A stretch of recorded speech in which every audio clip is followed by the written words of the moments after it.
ᱛᱤᱦᱤᱧᱟᱜ class ᱨᱮ ᱦᱮᱡ ᱥᱮᱴᱮर ᱟᱠᱟᱱ ᱥᱟᱱᱟᱢ ᱠᱚᱜᱮ ᱤᱧ ᱯᱟᱦᱴᱟ ᱠᱷᱚᱱ ᱥᱮ ᱜᱟᱛᱮ ᱜᱟᱫᱮᱞ ᱯᱟᱦᱴᱟ ᱠᱷᱚᱱ ᱥᱟᱹᱜᱩᱱ ᱫᱟᱨᱟᱢ ᱟᱨ ᱥᱟᱶᱛᱮ ᱛᱟᱦᱮᱱ ᱠᱟᱱᱟ ᱥᱟᱹᱜᱩᱱ ᱥᱤᱸᱜᱟᱹᱲ। ᱛᱤᱦᱤᱧᱟᱜ ᱠᱞᱟᱥ ᱫᱚ ᱛᱟᱦᱚᱞᱮ ᱵᱚᱱ ᱮᱛᱚᱦᱚᱵ ᱞᱮᱜᱮ। ᱛᱤᱦᱤᱧ ᱫᱚ একটু প্র্যাকটিস বেসড ক্লাস বন করাওয়া। কোশ্চেন অ্যান্সার বন আলোচনায়া। দিন দিন দো টপিক को একটু ডিটেলস ᱧᱚᱜ ᱛᱮᱵᱚᱱ আলোচনাᱭᱟ ᱛᱟᱦᱮᱸ ᱛᱤᱦᱤᱧ ᱫᱚ একটু প্র্যাকটিস ᱧᱚᱜ ᱞᱮᱠᱟ ᱛᱮᱵᱚᱱ ᱠᱚᱨᱟᱣᱟ। কারণ দিন দিন দো টপিক ᱠᱚ ভালো ᱫᱚ ᱵᱟᱝ ᱵᱩᱡᱷᱟᱹᱜᱼᱟ ᱥᱮ ᱟᱫᱚ ᱚᱱᱟ ᱠᱷᱟᱹᱛᱤᱨ ᱛᱤᱦᱤᱧ ᱫᱚ কোশ্চেন ᱠᱚᱜᱮᱧ ᱟᱹᱜᱩ ᱟᱠᱟᱫᱟ ᱡᱟᱦᱟᱸ ᱫᱚ প্রিভিয়াস ᱤᱭᱟᱨ ᱨᱮᱱᱟᱜ কোশ্চেন ᱠᱚ ᱢᱮᱱᱟᱜᱼᱟ ᱱᱚᱰᱮ ᱫᱚ। তাহলে পয়লা ᱨᱮᱱᱟᱜ কোশ্চেন ᱤᱧ ᱞᱟᱹᱭᱫᱟ মানব শরীরে এক নম্বর ᱨᱮᱱᱟᱜ কোশ্চেন মানব শরীরে মোট কত জোড়া লালা গ্রন্থি থাকে মানব শরীরে মোট কত জোড়া লালা গ্রন্থি থাকে ᱱᱚᱣᱟ ᱫᱚ কেপি প্রিলিমিনারি एग्जाम 2023 से हेज लेना साइट ᱤᱧ ᱚᱞ ᱫᱚᱦᱚ ᱠᱟᱫᱟ কেপি প্রিলি রে তাহলে মানব শরীরে মোট কত জোড়া লালা গ্রন্থি থাকে অপশন এ রে মেনাᱜᱼᱟ 3 জোড়া बी 1 जोड़ा सी 4 जोड़ा डी दो 2 जोड़ा तना जोड़ा मेना लाई पे से 3 जोड़ा गंके। 3 होय 3 जोड़ा मेना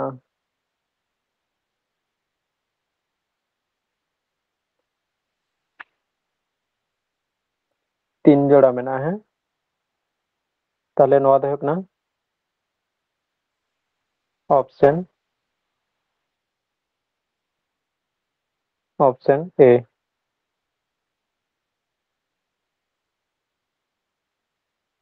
तापरे 2 नंबर ना क्वेश्चन 3 जोड़ा दो का कर थेना बड़ा पे जाए को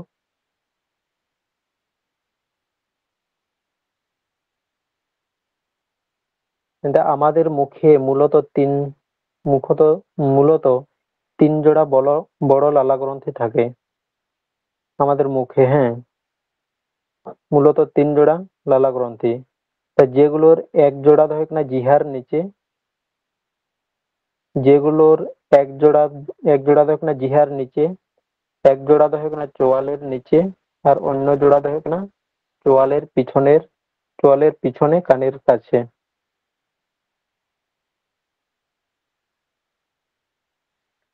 তাহলে 2 নম্বর কোশ্চেন বন লাগে নিম্নোক্ত কোন কোষীয় অঙ্গাণুটি প্রোটিন সংশ্লেষে সহায়তা করে নিম্নোক্ত কোন কোষীয় অঙ্গাণুটি প্রোটিন সংশ্লেষে সহায়তা করে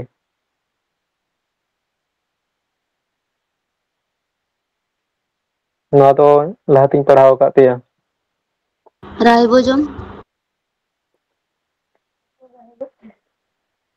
আর কো राइबोसोम के गंके। হ্যাঁ नोना उत्तर दो कना ताहले राइबोसोम लay का पिंग प्रोटीन जदि ताहेना प्रोटीन ताहेलेन खान गे राइबोसोम हुयो ताहले ऑप्शन डी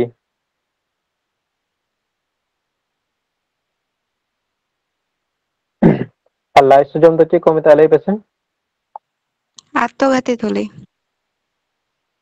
হ্যাঁ লাইসোজোম তো কমে তা আত্মঘাতী থলি সে সুইসাইড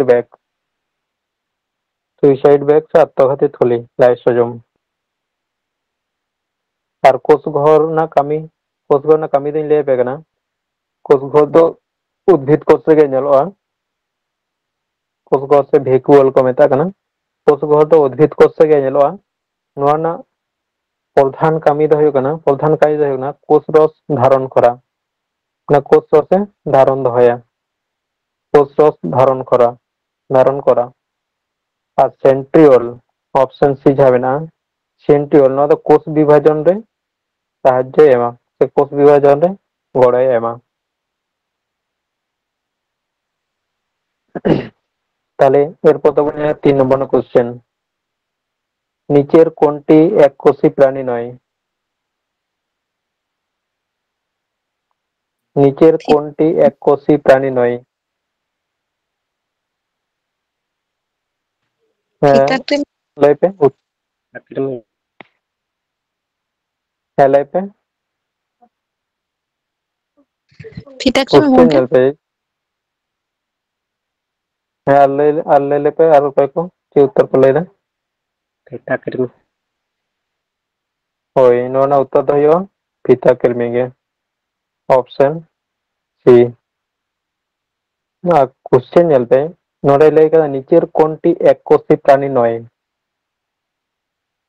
আবো তো নয়া পরীক্ষার সময় রে চিকাগᱼᱟ বেশির ভাগ যখন গেবon পাড়হাওয়া নিচের কোনটি এককোষী প্রাণী নয় do বেশির ভাগ গে বাংবon পাড়হাওয়া আর নয় do এমন এমন কোশ্চেন রে নয় do আবার লাতার রে তাহেনা 2023 নয় যাহা বাñ ᱚᱞ ᱠᱟᱫᱟ কেপিপিএল 2023 হয়তো নয় do অনে অনকান জায়গা রে তাহেনা আদো আম do পড়াবো কি নিচের কোনটি এককোষী প্রাণী ব্যাস আদো এককোষী প্রাণী যখন তাহলে আবো তো যাহা বন বাড়াই এমিবা ব্যাকটেরিয়া নকো তো বন বাড়াই গিয়া সে এককোষী তখন তো আদো এটা অপশন কো উনাগ গান do বাংবon ᱧᱮᱞᱟ তখন তো এমিবা বন ᱧᱮল কেদা এমিবা ᱨᱮᱵᱚᱱ দাগ গড়া গে অনেক কোগে ᱧᱮᱞ ᱦᱩᱭᱩᱜ কোশ্চেন রে বেশির ভাগ নেতা নᱚᱝᱠᱟ গে তাহেন ᱠᱟᱱᱟ নিচের কোনটি এককোষী প্রাণী নয় এককোষী প্রাণী নয় মানে বহুকোষী লay চয়দা তাহলে এককোষী তো কো হুᱭᱩᱜ ᱠᱟᱱᱟ এমিবা তাহলে নুকু তো নিশ্চয় জᱚᱛᱚ গে এককোষী কানা কো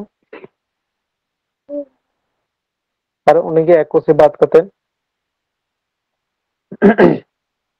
তাহলে নুই ᱫᱚ এককোষী প্রাণী ᱫᱚ ᱵᱟᱝ ᱠᱟᱱᱟ ফিতা কর্মী ᱫᱚ তাহলে এক যদি কোশ্চেন রে নᱚᱝᱠᱟ ᱦᱚᱸ ᱦᱩᱭ ᱫᱟᱲᱮ তাহলে নিচের কোনটি বহুকোষী প্রাণী তাহলে উত্তর তো ফিতা কর্মী গে হুᱭᱩᱜᱼᱟ আর কিংবা নᱚᱝᱠᱟ হতে না নিচের কোনটি এককোষী প্রাণী হয়তো অপশন কো আলাদা আলাদা তাহেনা ওটা তো এমিবা ব্যাকটেরিয়া নিলাবা সবুজ সুবা নুকো তো ভাগিতে দৃশ্য ধক কপে এককোষী প্রাণী আর বহুকোষী প্রাণী তো পে বাড়াই গিয়া এককোষী প্রাণী তো হুᱭᱩᱜ ᱠᱟᱱᱟ যেসব প্রাণী দেহে একটি মাত্র কোষ দ্বারা গঠিত যেসব প্রাণী দেহ একটি মাত্র কোষ দ্বারা যেসব প্রাণীর দেহ একটি মাত্র কোষ দ্বারা গঠিত তাদের এককোষী বা অকোষীয় প্রাণী বলে মানে মিটটেন কোষ গে উনকুয়া হড়মো দ মিটটেন গে কোষ তাহেনা ওনাতে নুকু দ এককোষী তাহলে এককোষী প্রাণী না উদাহরণ দ হুᱭᱩᱜ ᱠᱟᱱᱟ এককোষী প্রাণী না উদাহরণ দ হুᱭᱩᱜ ᱠᱟᱱᱟ এমিবা অ্যান্টিমিবা ব্যাকটেরিয়া ছত্রাক আর শৈবাল হ্যাঁ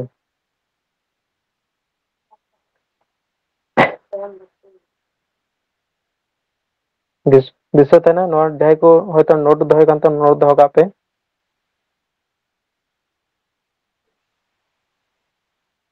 গয়টার রোগটি কিসের কারণে হয় গয়টার সে গলগণ্ড গয়টার যাহা কো মেতা কানা ওনাকে গলগণ্ড গয়টার রোগটি কিসের কারণে হয় নোয়া হই লেনা কেপি প্রিলিমিনারি एग्जाम 2023 से গয়টার রোগটি কিসের কারণে হয় গয়টার রোগটি কিসের কারণে হয়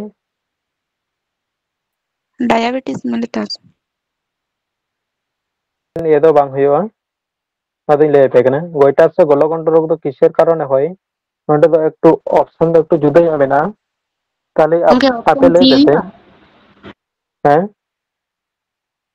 হ্যাঁ নোয়া ऑप्शन দো सी অপশন সি হুᱭᱩᱜᱼᱟ অপশন সি হুᱭᱩᱜᱼᱟ তারপরে লে পে যে কোন মৌলের অভাবে গয়টার রোগটি হয় आयोडीन আয়োডিন आयोडीन হ্যাঁ আয়োডিন কোশ্চেন তো বেশিরভাগ আবো তো নোয়া গেবন বাড়ায় হ্যাঁ সে কিন্তু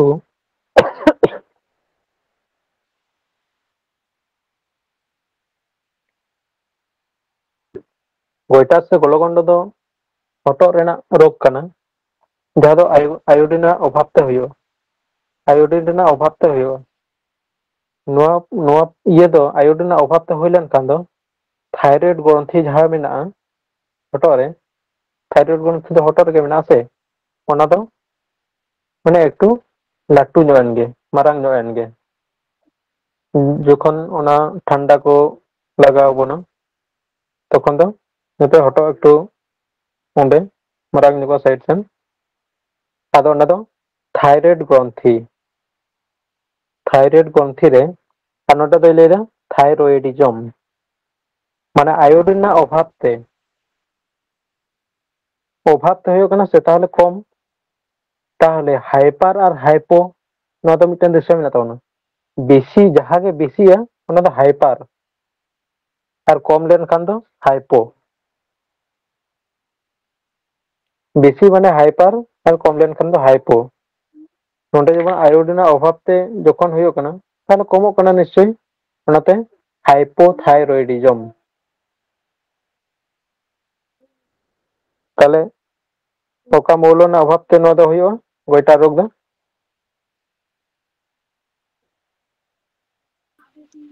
आयोडीन कोन मौले रो आयोडीन ताहले जखन के अभाव ते हुयो कना ताहले कम कम ते हुयो कना आ कम कथा ना मान गे हुयो कना हाइपो ताहले हाइपोथायरॉयडिज्म नोना उत्तर दो हुयो ऑप्शन सी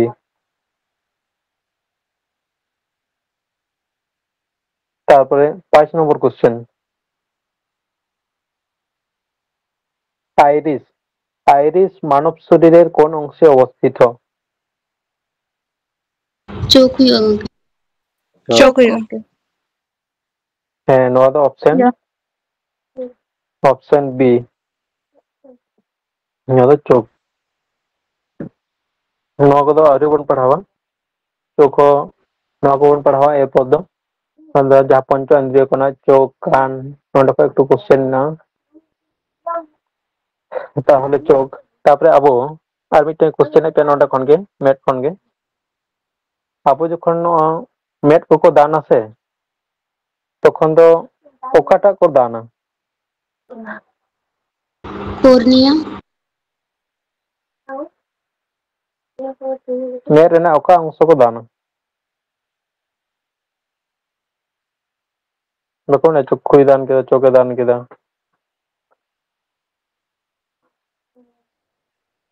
लाइपे कोर्निया गंगे ᱦᱮᱸ ᱚᱱᱟ ᱫᱚ ᱠᱚᱨᱱᱤᱭᱟ ᱦᱩᱭᱩᱜᱼᱟ ᱮᱨᱯᱚᱨ ᱫᱚ ᱱᱚᱣᱟ ᱵᱚᱱ ᱯᱟᱲᱦᱟᱣᱟ ᱢᱮᱫ ᱠᱚᱨᱮᱱᱟᱜ ᱦᱚᱸ তারপর তাহলে 6 নম্বর কোশ্চেন কুইনাইন নামক উপক্ষার কোন উদ্ভিদ থেকে পাওয়া যায় सिंकोना सिंकोना गाছের ফল কুইনাইন ᱫᱚ ᱦᱩᱭᱩᱜᱼᱟ তাহলে চিঙ্কোনা অপশন ডি আর বেলেডোনা তো তাহলে বেলেডোনা উদ্ভিদ কোন ওকা উপক্ষার যেমন ওনা ᱫᱚ ᱦᱩᱭᱩᱜᱼᱟ এট্রোপিন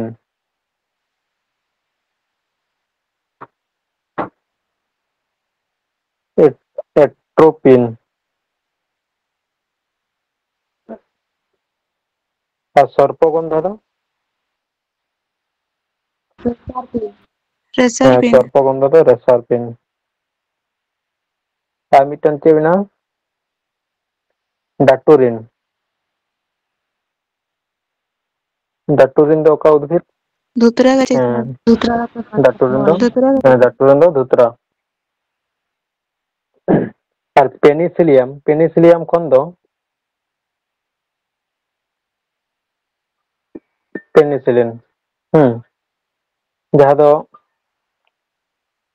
अलेक्जेंडर फ्लेमिंग आविष्कार लेदा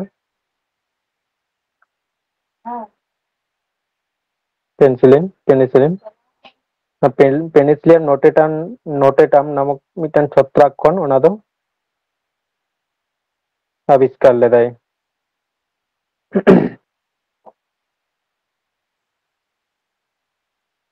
ताहले एरपर दो 7 নম্বর কোশ্চেন ক্লোরোফিলে নিম্নোক্ত কোন ধাতুটি বর্তমান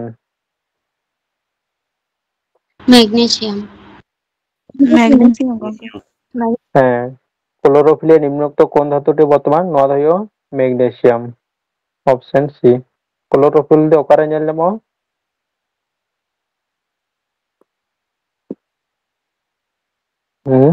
গাছের পাতায় ক্লোরোফিল দো গাছের পাতায় তারপরে 8 নম্বর কোশ্চেন কোন মশা ডেঙ্গু রোগ ছড়ায় এডিস एडिस হ্যাঁ কোন মশা ডেঙ্গু রোগ ছড়ায় নয়া ᱫᱚ ᱦᱩᱭᱩᱜᱼᱟ এডিস অপশন ডি নয়া কোশ্চেন ᱫᱚ ᱦᱮᱡ ᱞᱮᱱᱟ WP পিল্লি 2020 রে আর তাহলে কোন মশা ডেঙ্গু রোগ ছড়ায়? নওয়া দো এডিস হয় না। আর ম্যালেরিয়া দো? স্ত্রী এনোফিলিস। एनोफिलिस मशा হ্যাঁ एनोफिलिस হ্যাঁ, তাহলে ম্যালেরিয়া দো না এনোফিলিস, নওয়া দো অল দো কাগ পে।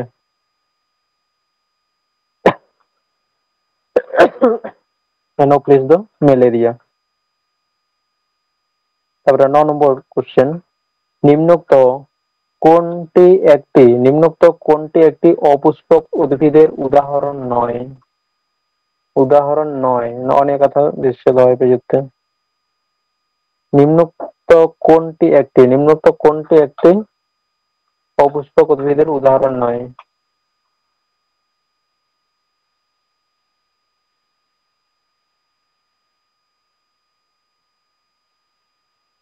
তাহলে অপুষ্পক, সপুষ্পক। অপুষ্পক দো যাহা ᱫᱚ ᱵᱟᱝ ᱵᱟᱦᱟᱜᱼᱟ, ᱡᱟᱦᱟᱸ উদ্ভিদ ᱫᱚ ᱚᱱᱟᱜᱮ অপুষ্পক। Option A.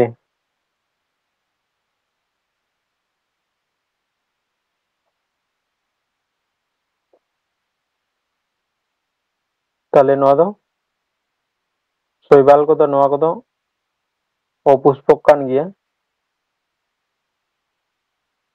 ᱚᱸᱰᱮ ᱞᱟᱹᱭᱫᱟ অপুষ্পক উদ্ভিদের উদাহরণ নয়, মানে সপুষ্পক উদ্ভিদ। শৈবাল ᱫᱚ ᱠᱟᱱᱟ অপুষ্পক উদ্ভিদ।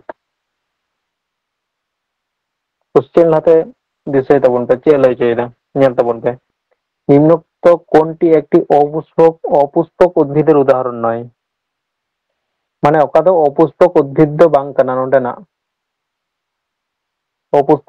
অপুষ্পক উদ্ভিদ বাং কানা মানে সপুষ্পক উদ্ভিদ কানা। তাহলে অপুষ্পক উদ্ভিদ দো শৈবাল, স্পাইরোগাইরা, এগারিকাস নওয়া কদো অপুষ্পক উদ্ভিদ কানা। কিন্তু পাইনাস দো সপুষ্পক, মানে নওয়া দো অপুষ্পক উদ্ভিদ দো বাং পাড়াᱜ কানা। আপে দো নওয়া কদো অপুষ্পক উদ্ভিদ গে পে মনে কেদা, হ্যাঁ সে? ওনাতে শৈবাল পে লাই গড কেদা হয়তো, কিন্তু এর অপুষ্পক উদ্ভিদের উদাহরণ নয়।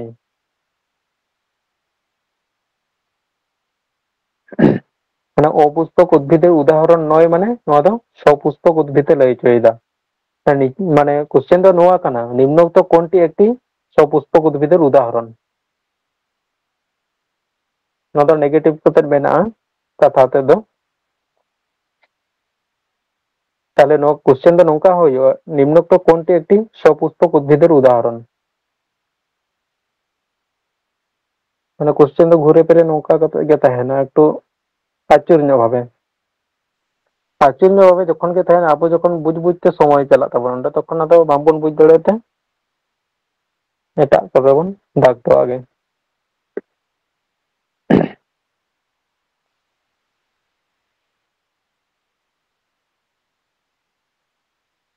তাহলে বুঝ দাড়ে দাপে নোডে 9 নম্বর কোশ্চেন। हुई गंके সে বাপে বুঝ দাড়ে কদা নিতে লই পে।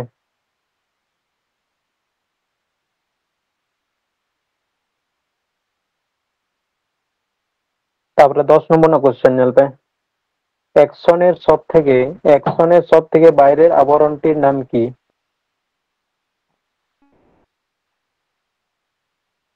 অ্যাকশনের সবথেকে বাইরের আবরণটির নাম কি? गंके डेंड्राइट বাং, न्यूरल ডেনড্রাইট দো বাং। ताले न्यूरोलेमा হ্যাঁ নোয়া দো হইবা অপশন ডি, নিউরোলেমা। 10 নম্বর কোশ্চেন দো হয়ে কানা option D, নিউরোলেমা।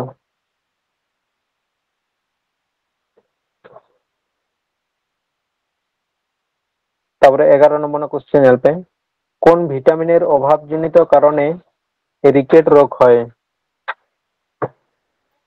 Vitamin D. Vitamin D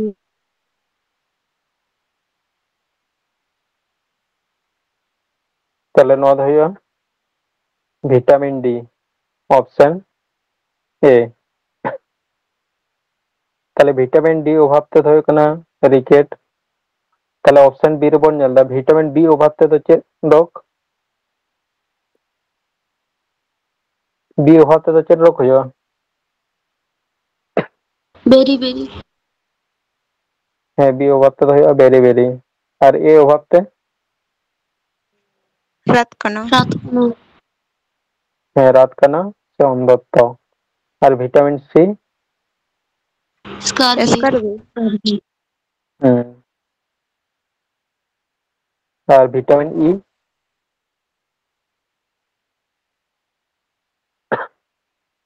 बंधत्व vitamin हाँ विटामिन ई दो हुआ बंधत्व ताले नोआ को जतो दिशा दो काता बोलते जे अभाव ते चेद चेद रोग हुआ और नोआ ना रासायनिक न्यूतम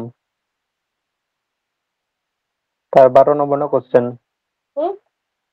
उद्भिद देहे ट्रॉपिक चलन नियंत्रणकारी हरमोनটির नाम की? ऑक्सीन ऑक्सीन नंबर उत्तर देखना option D oxygen. 13 number question RNA এর সম্পূর্ণ রূপটি কি? राइबोन्यूक्लिक एसिड आरएनए এর সম্পূর্ণ রূপটি দেখনা রাইবোনিউক্লিক অ্যাসিড যারা অপশন সি রে মেনা আর তাহলে ডিএনএ এর পুরো নাম डीऑक्सीराइबोन्यूक्लिक एसिड হ্যাঁ ওনা দেখনা ডিঅক্সিরাইবোনিউক্লিক অ্যাসিড। তাহলে আমরা 14 नंबर क्वेश्चन नोआ दो ग्रुप डी रे लेना रेल ग्रुप डी स्पाइरोगाइरा जनन करे डैश एर माध्यमे কর্কট গমন बांग कर्कट गंध बांग हुआ খন্ডি ভবন स्पाइरोगाइरा जनन करे नोआ दो उत्तर दो हुआ खंडी भवन ऑप्शन सी।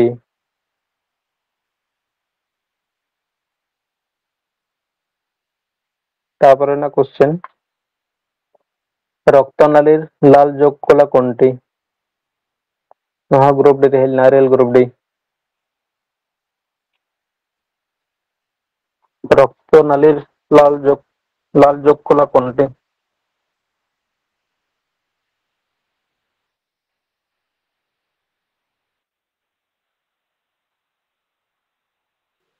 रक्त রক্ত সে প্লাজমা हाँ तो ले ले पे और बाकी को क्या हुआ प्लाज्मा हाँ बांगे जम जाओ कना क्या बोलते हैं ऑप्शन सी बानवाद हुआ बी ऑप्शन बी जहाँ तो बिना रक्त रक्तनाली लाल जोगकला माने रक्त जखन बन जेला नोआ दो तरल जोगकला कना रक्त दा एमनी तके लाल के नोआ बन बड़ाई आरो नोआ दो जोगकला रे पड़ा कना तरल जोगकला रक्तनाली ना लाल जोगकला दो थाले रक्त के हुआ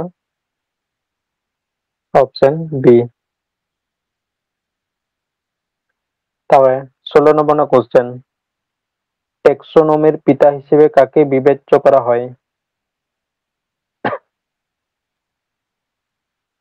করোলাস नोहा रेल नोहा रेलवे ग्रुप डी ना क्वेश्चन টেক্সোনমির পিতা হিসেবে কাকে বিবেচ্য করা হয়? लिनियस হ্যাঁ টেক্সোনমির পিতা से টেক্সোনমির জনক ইনলাই কাপিয়া কেরোলাস লিনিয়াস যাদো অপশন এ যাদো বিনা লিনিয়াস। তার 17 নম্বর কোশ্চেন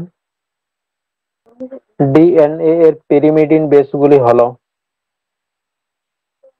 ডিএনএ এর পিরিমিডিন বেসগুলি হলো যখন আবো आरएनए डीएनए बन पढ़ा अनेक मिबारिया बेस बन जामा माने डीएनए ना पिरिमिडिन बेस आलादा गया और आरएनए ना पिरिमिडिन बेस आलादा गया और क्वेश्चन 9 नोट के हिजुआ তাহলে ওটা তো অপশন ডিএনএ পিরিমিডিন বেসগুলি হলো থাইমিন ও অপশন ডি থাইমিন ও সাইটোসিন। Option D. যখন আরএনএ ডিএনএ ক্লাস বন করা ওটা একটু ডিটেলস में तीन लय पे हैं যেমন হানে জাইলেম ফ্লোएम করে যেমন অনেক কিছু কিছু কোষ को थाय कान गया से सिग्नल सिक्कोस जहां को होइना लेका नोडे हो मी बारिया बेस मेना আর নয় পিরিমিডিন বেস গে দিশে লাগাও বনা পিরিমিডিন বেস গে আলাদা গিয়া বাদ বাকি তো যত একই আর পিরিমিডিন বেস কোন গে হিজিও তার ডিএনএ না পিরিমিডিন বেস দো হयो कना থাইমিন ও সাইটোসিন। তারপরে 18 নম্বর কোশ্চেন পেশি ক্লান্তির জন্য দায়ী হলো लैक्टिक एसिड আর কো লয় पे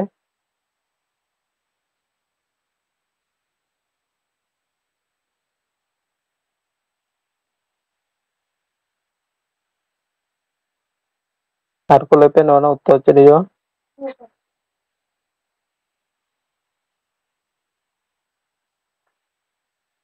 18 18 उत्तर दो कना ऑप्शन सी लैक्टिक एसिड। पेशी क्लांति पेशी যখন ক্লান্তি আনন্দ ল্যাকটিক অ্যাসিডে জমা যখন আবো বন দড়া ওনা পেশি কোগে জাঙ্গানা পেশি করে একটু রাহাও ᱧᱚᱜ বুঝা ওনা দো ল্যাকটিক অ্যাসিড খাতির তে।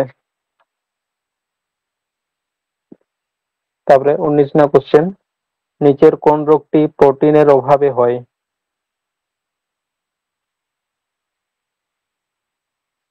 क्वासियोकर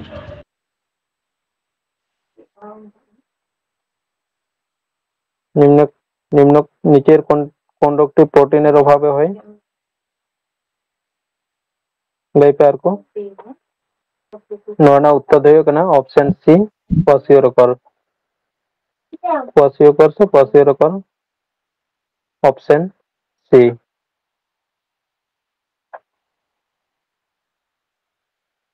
মানুষের স্বাভাবিক রক্ত আম্লিক ক্ষারীয় প্রশমিত সে পরিবর্তনশীল গঙ্কে খারিয়ে হইও हारिए हुई হ্যাঁ মানুষের স্বাভাবিক রক্ত দেহ কেন ক্ষারীয় নোয়া রক্ত না পিএইচ পিএইচ মানতে না মানুষের 7.4 মানুষের রক্তের পিএইচ 7.4 হ্যাঁ নোয়া দেহ কেন পিএইচ 7.4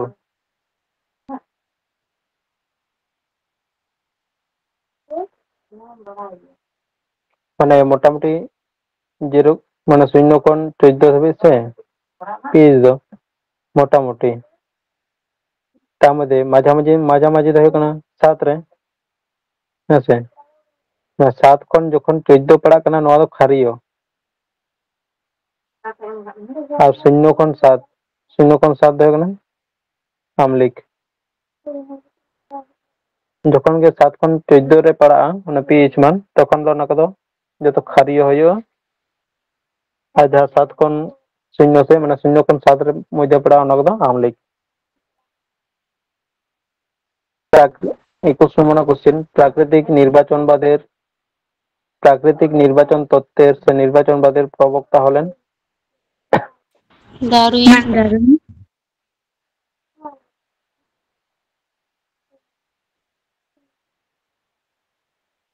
আর কো লয় पे গঙ্কে ম্যান্ডেল डार्विन হ্যাঁ उनके डार्विन প্রাকৃতিক নির্বাচন তত্ত্বের প্রবক্তা দেহ কেন ডারউইন। Option D.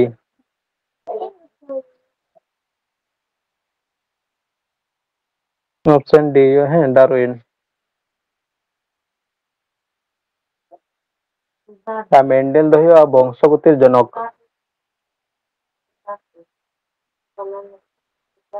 বংশগতির জনক দহ কেন মেন্ডেল।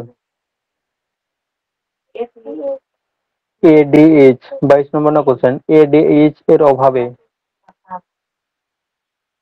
22 নম্বর না কোশ্চেন এডিএইচ এর অভাবে যে রোগটি সৃষ্টি হয়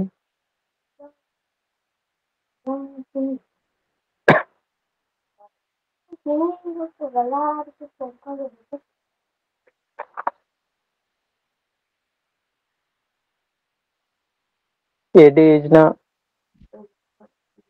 ফুল ফর্ম લઈ পেছে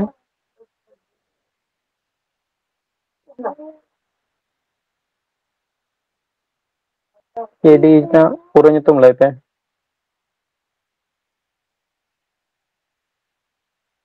मैं पढ़ाओ का पेड़िंग के दपे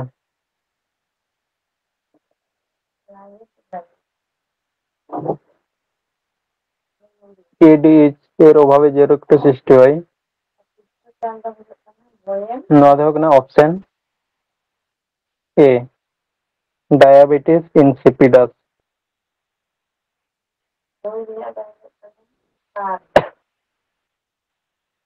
एडीज ना पूरे nyutum do kana che lay pe anti diuretic hormone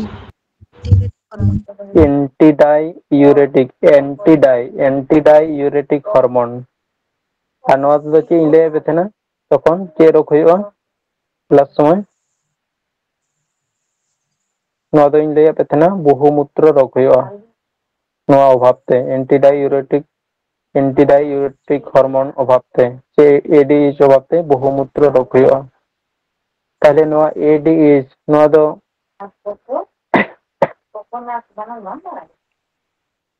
কোন গ্রন্থি থেকে নিঃসৃত হয় पिट्यूटरी নওয়া ধরে পিটুইটারি ওকাটা পিটুইটারি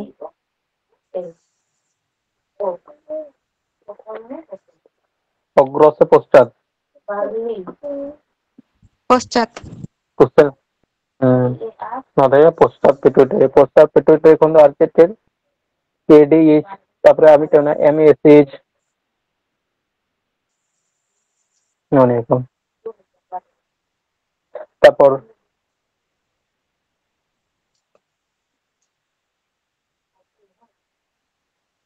23 নম্বর না কোশ্চেন মানব দেহের সবচেয়ে শক্ত অংশ হলো दांत दांत নদয়া দাঁত অপশন এ হ্যাঁ তারপরে অন্তঃক্ষরা গ্রন্থি থেকে নিঃসৃত হরমোন কোনটি ग्लूकागॉन ग्लूकागॉन গ্লুকাগন নদকা গ্রন্থি কোন নিঃসৃত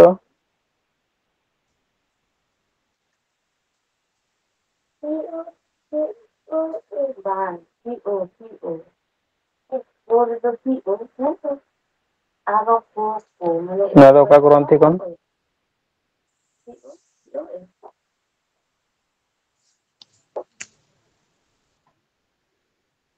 অগ্নাশয় কোন হ্যাঁ অগ্নাশয়ের islets of Langer hand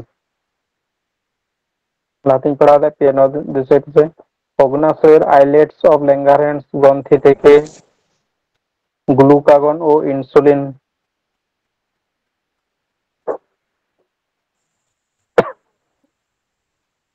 alpha ও বিটা কোষ থেকে হ্যাঁ স্যার খাতা উল্টো কথা ñel tape হ্যাঁ না पे no do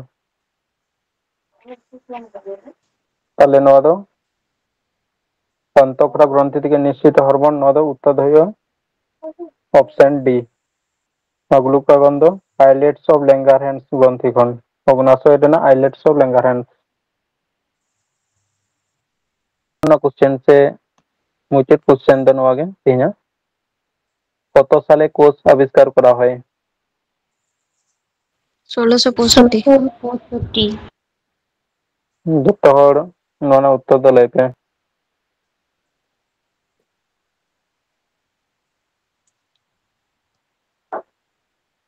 না দেখনা অপশন সি 1665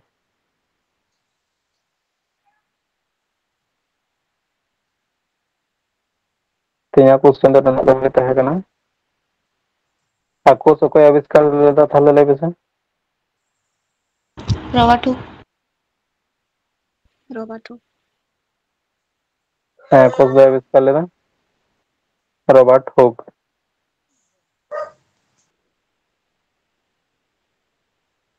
ঠিক গᱮᱭᱟ তাহলে ᱛᱮᱦᱮᱧᱟᱜ ᱠᱞᱟᱥ ᱫᱚ ᱢᱟ ᱱᱚᱝᱠᱟ ᱜᱮ।